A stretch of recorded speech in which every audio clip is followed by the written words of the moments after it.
Hello students, हमारा आज का टॉपिक है criticisms of the principle of maximum social advantage. इसमें फर्स्ट है non applicability of the principle of borrowing, principle to borrowing. Second है इस assume static condition, long term view of public finance, an economic consideration, every टास्क is not burden की।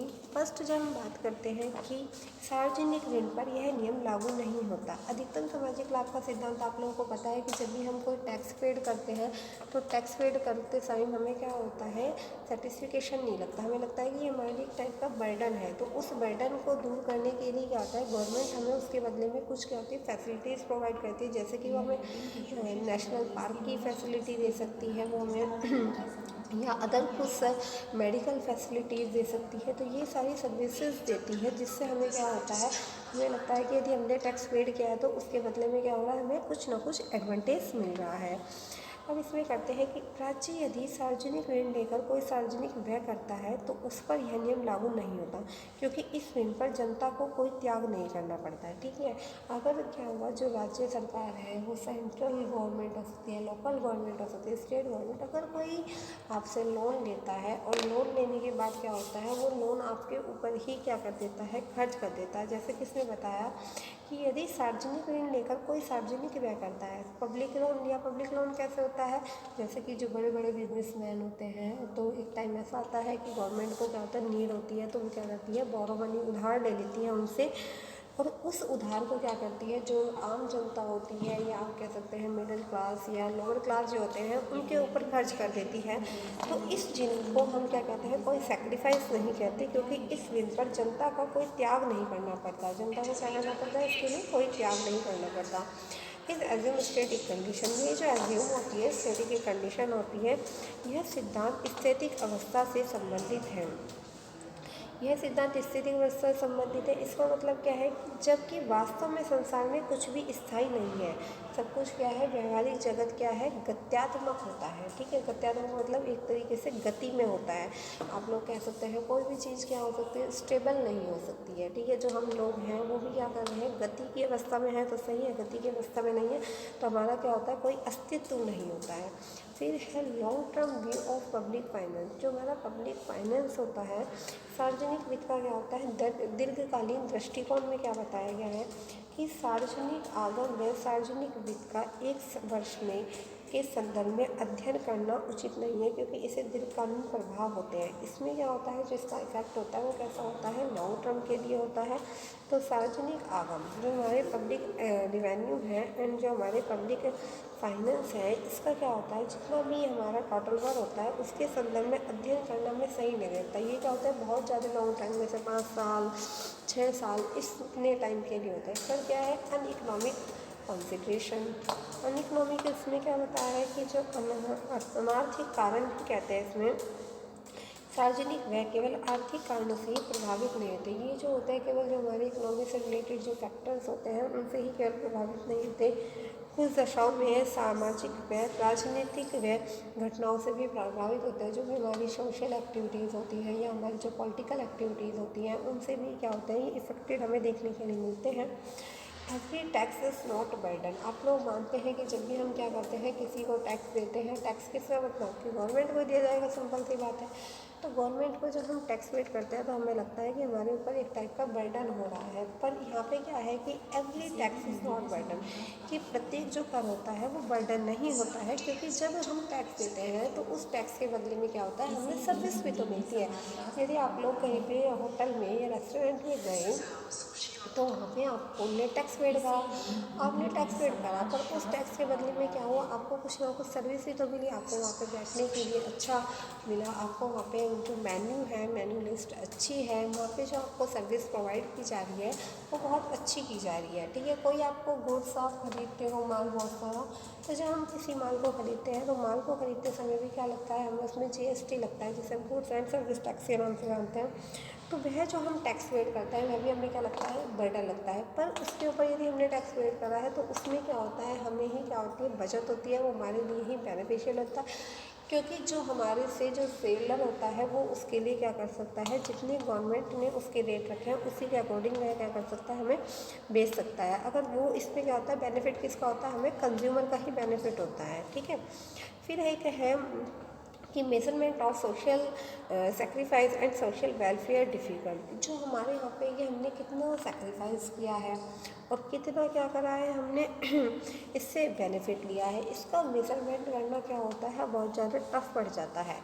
सामाजिक कल्याण एक सामाजिक त्याग भावात्मक विषय होता है। ये दोनों जो सब्जेक्ट होते हैं कैसे होते हैं, भावात्मक विषय है, अतः इनका अनुमान लगाना बड़ा ही कठिन होता है। इनका जो है एक एस्टिमेशन लगाना क्या होता है, बहुत ही टफ होता है। तो जो कुछ क्रिटिज्म थी उसमें क्या है, non applicability of principal of boring, कि हम क्या कर सकते हैं, सार्वजनिक ऋण पर यह नियम लागू नहीं होता है। कल्याण एक त्याग का माप करना कठिन होता है। इसमें यह सिद्धांत क्या होता है, गति की अवस्था में होता है, स्थितिक नहीं होता, क्योंकि संसार में कुछ भी ऐसा नहीं है जो गतिहीन ना हो। ठीक है, सब में कुछ ना कुछ क्या होती है, गति होती है। इसमें क्या होता है, अनार्थिक कारणों से यह क्या होते हैं, प्रभावित होते हैं। जैसे सोशल हो सकता है और हमारा क्या होता है, पॉलिटिकल हो सकता है। और every tax is not burden, प्रत्येक कर बोझ नहीं है। जैसे सरकार शराब पर कर लगाती है तो यह बोझ नहीं है, बस बल्कि इससे कल्याण में वृद्धि होती है। कैसे, देखो, अगर टैक्स जो है, हमारी जो शराब होती है उस पर कितना भी टैक्स लगा ले तो लोगों को क्या होता है, उसे खरीद नहीं, क्योंकि उससे खरीद लेने के बाद क्या होता है, लोग एक तरीके से सेटिस्फाइड होते हैं, लोगों को एक तरीके से संतुष्टि प्राप्त होती है बहुत ज़्यादा।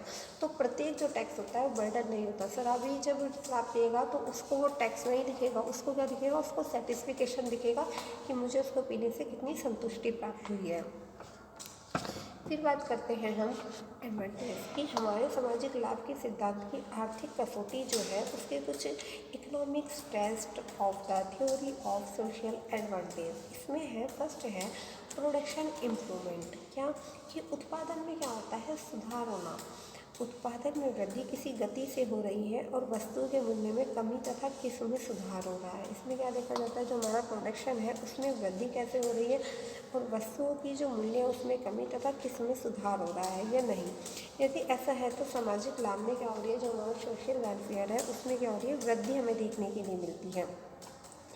फिर है इकोनॉमिक रिसोर्सेज सेंटर, आर्थिक साधनों का क्या है, संकेंद्रण है। समाज में आय तथा उत्पत्ति के साधन कुछ हाथों में संकेंद्रित नहीं है। जो है हमारे यहाँ पर सोसाइटी में जो हमारा प्रोडक्शन हो रहा है, ऐसा नहीं है कि वो कुछ हाथों में ही क्या हो, केंद्रित हो। वह क्या होता है, हर किसी के पास होता है। जैसे कि आपको पब्लिक सेक्टर से लेना, पब्लिक से ले सकते हैं, प्राइवेट से लेना चाहें आप प्राइवेट से ले सकते हैं। टैक्स बर्डन, टैक्स बर्डन क्या होता है, जनता पर जो कर लगाया जाता है उसका भार अत्यधिक प्रतीत नहीं होता है। इसके कारण क्या होता है, जैसे गवर्नमेंट अगर टैक्स ले रही है तो उसके बदले में वो क्या कर रही है, हमें कुछ सर्विसेज और गुड्स भी प्रोवाइड करा देती है, जिसके कारण हमें क्या फील होता है कि यदि हमारे से टैक्स ले रही है तो हमें क्या कर रही है, सर्विस भी दे रही है, तो हमें जो टैक्स हम पेड करते हैं वो एक बर्डन नहीं लगता है।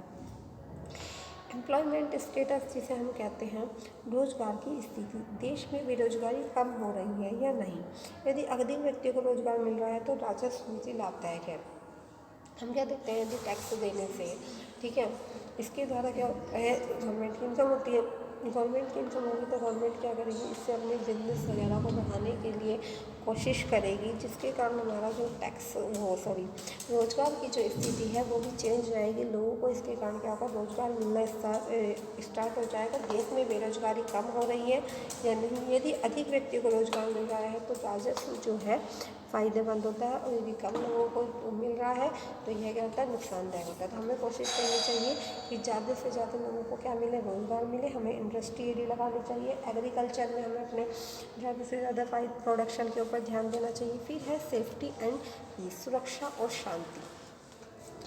सरकारी वैसे जन सुरक्षा एक शांति को बढ़ावा मिलने से भी सामाजिक लाभ में वृद्धि होती है। जो भी गवर्नमेंट द्वारा एक्सपेंस किए जाते हैं तो गवर्नमेंट क्या करती है उसके द्वारा कि लोगों को क्या हो, ज़्यादा से ज़्यादा सेफ्टी मिले और उनके लिए शांति की व्यवस्था। कुछ ऐसे क्या होते हैं, ऐसे एरिया बनाए जाते हैं जहाँ पे लोगों को क्या हो, शांति महसूस हो, ठीक है, उन्हें क्या लगे, एक तरीके से सेफ्टी लगे। तो यदि वो टैक्स ले भी रही है तो उसके, जैसे कि पार्क के बारे में जाओगे तो आपको बहुत अच्छा मिलेगा, ठीक है, कुछ टेम्पल बनवा दिए इस टाइप्स के कि यहाँ पे लोगों को आके अच्छा लगे। तो ये भी क्या होता है, एडवांटेज होता है, जिससे लोगों को क्या होता है, एक सेटिस्फिकेशन प्राप्त होता है। तो सेफ्टी एंड पीस भी क्या है, बहुत ज़्यादा इम्पोर्टेंट है। तो ये इसके 5 पॉइंट थे जो एडवर्टाइज थे, और वो उसके जो 5 पॉइंट थे वो उसकी क्रिटिज़म्स थी, जो एग्ज़ाम के पॉइंट ऑफ व्यू से भी इम्पोर्टेंट है, पूछा जा सकता है इसमें से। या तो क्रिटिज़म्स पूछे जा सकते हैं या एडवांटेज पूछा जा सकता है। इसके द्वारा हम एक निष्कर्ष पर पूछते हैं। राजकीय व्यवस्था की सर्वोत्तम प्रणाली वह है जो देशों के उत्पादन में उन्नति करे और वितरण में भी सुधार करे, कि हमारे यहाँ पे प्रोडक्शन का लेवल तो बढ़ा दे और हमारे यहाँ पे डिस्ट्रीब्यूशन को भी इम्प्रूवमेंट करे। आज के लिए इतना ही, थैंक यू।